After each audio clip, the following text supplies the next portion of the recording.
L'essaimage dans les colonies d'abeilles, c'est très important parce que ça permet à une colonie d'en produire une autre. Donc c'est le mécanisme de reproduction de la colonie d'abeilles. Il assure la pérennité de l'espèce et une colonie d'abeilles doit produire d'autres colonies. Et pour ça, la colonie de base se partage en deux parties par division. Le nid, qui reste avec une jeune reine qui va naître et à peu près la moitié des ouvrières, et un essaim, c'est-à-dire la moitié des ouvrières de la colonie, qui sort de la ruche avec la reine pour aller faire son nid ailleurs. Alors comment ça se passe? Au printemps, quand la population d'abeilles se développe au point que les ouvrières sont complètement entassées dans la colonie, les ouvrières ne reçoivent plus la phéromone royale, parce qu'elles sont tellement nombreuses, et elles décident d'enclencher le processus d'essaimage. Alors, elles commencent par limiter la nourriture qu'elles donnent à la reine. Et ça, c'est très important, parce que pour essaimer, cette reine qui a un abdomen très volumineux, il faut qu'elle puisse voler. Donc, normalement, avec ce gros abdomen, elle est incapable de voler. Donc, c'est le début de la préparation à l'essaimage. Ensuite, les ouvrières vont fabriquer quelques cellules royales. Ça peut aller de 3 ou 4 à 10 ou 20 ou 30. Ça dépend de la force de la colonie. Et la reine va venir pondre dans ces cellules-là. Donc, l'œuf va se transformer en larve. Et quand la larve va avoir à peu près 5 ou 6 jours, s'il fait beau, les ouvrières vont décider d'essaimer. Donc ce n'est pas la reine qui décide d'essaimer, c'est les ouvrières. Et donc là, qu'est-ce qui se passe?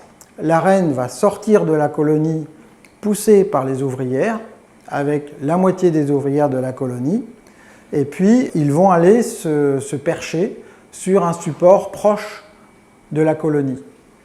Et là, pour constituer autour de la reine un essaim, c'est-à-dire des milliers d'abeilles qui sont accrochées les unes aux autres et qui vont attendre le travail des éclaireuses. Alors, c'est quoi le travail des éclaireuses? Eh bien, c'est un petit peu comme la danse des abeilles. Hein? Les éclaireuses vont essayer de trouver la cavité de leur rêve, une boîte vide, derrière les volets de votre maison, dans un tronc d'arbre creux, alors ça elles adorent, dans les vieilles cheminées, etc. Donc pour ça, les éclaireuses vont partir, et puis il y en a une qui va trouver vraiment un espace idéal avec des bonnes dimensions, etc. et qui va revenir faire la danse frétillante, sauf qu'elle va tellement frétiller qu'elle va attirer quelques autres éclaireuses avec elle, qui vont aller voir l'endroit magique, elles-mêmes vont revenir danser, vont en recruter encore plus, et une fois qu'un certain nombre de recruteuses vont être convaincues, entre guillemets, eh bien tous les saints et la reine va s'orienter vers cet endroit et commencer à le coloniser.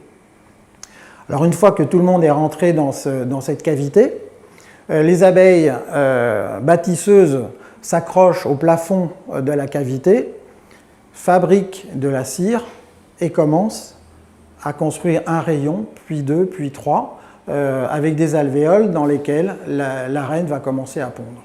Alors, parlons maintenant de la colonie qui reste en place. Il reste à peu près la moitié des ouvrières et des cellules royales qui sont placées dans le nid d'origine. Donc ces cellules royales sont prêtes à naître. Et ce qui va se passer, c'est que c'est la première reine qui va naître qui va être appelée araignée. Et donc cette reine va sortir de son alvéole et va faire le chant des reines, qui est vraiment si merveilleux à entendre. Et la première chose qu'elle va faire, c'est de courir sur les cadres pour voir si elle ne trouve pas d'autres cellules de reines pour les détruire. Et c'est ce qu'elle fait, elle en trouve de toute façon toujours quelques-unes. Et ce qui se passe, c'est qu'elle pique avec son dard à travers l'alvéole pour tuer les jeunes reines qui ne sont pas encore nées. Et les ouvrières qui sentent tout ça avec leurs antennes finissent le travail et détruisent tout. Bon, malgré ça, il peut arriver que deux ou trois reines naissent en même temps. Ça peut être le hasard.